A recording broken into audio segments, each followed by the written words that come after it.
Actress கோச்சிக்கிட்டு போனதுக்கு அப்புறம் match பண்ணி எடுக்கப்பட்ட 3 சாங்ஸ் தான் இந்த வீடியோல பார்க்க போறோம். இந்த லிஸ்ட்ல 3வது இடத்துல இருக்கிறது ரோஜா கூட்டணி படத்துல வர ஆப்பிள் பெண்ணே சாங் தான் இருக்கு. இந்த சாங் பாதி ஷூட் பண்ணிட்டு இருக்கும் போதே ஆக்ட்ரஸ் பூமிகா கோச்சிட்டு போயிருப்பாங்க. அப்புறம் ஆக்டர் ஸ்ரீகாந்த் மட்டும் ஸ்னோலையும் தாஜ்மஹாலுக்கு முன்னாடி தனியா ஆட வச்சு இந்த சாங்கை மேட்ச் பண்ணி முடிச்சிருப்பாங்க. இந்த லிஸ்ட்ல 2வது இடத்துல இருக்கிறது வின்னர் படத்துல வர மத்தாப்புங்கிற பாட்டுல கிரண் ரத்தோர், ஆர்த்தி அகர்வால்னு 2 பேர் ஆடி இருப்பாங்க.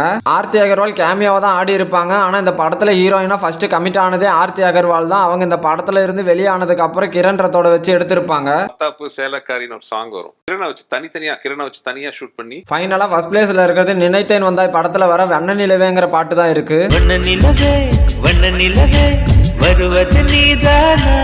இந்த பாட்டு ஃபுல்லா ஆக்ட்ரஸ் ரம்பா தான் ஆடிட்டு இருந்தாங்கன்னு நம்மளாம் நினைச்சிட்டு இருந்திருப்போம். ஆனா இந்த பாட்டோட நடுவுலயே ரம்பா கோச்சிட்டு பார்க்க ஒரு டான்ஸரை வச்சு தான் கிட்டத்தட்ட 46 ஷாட் எடுத்து இந்த பாட்டை மேட்ச் பண்ணி முடிச்சிருப்பாங்க.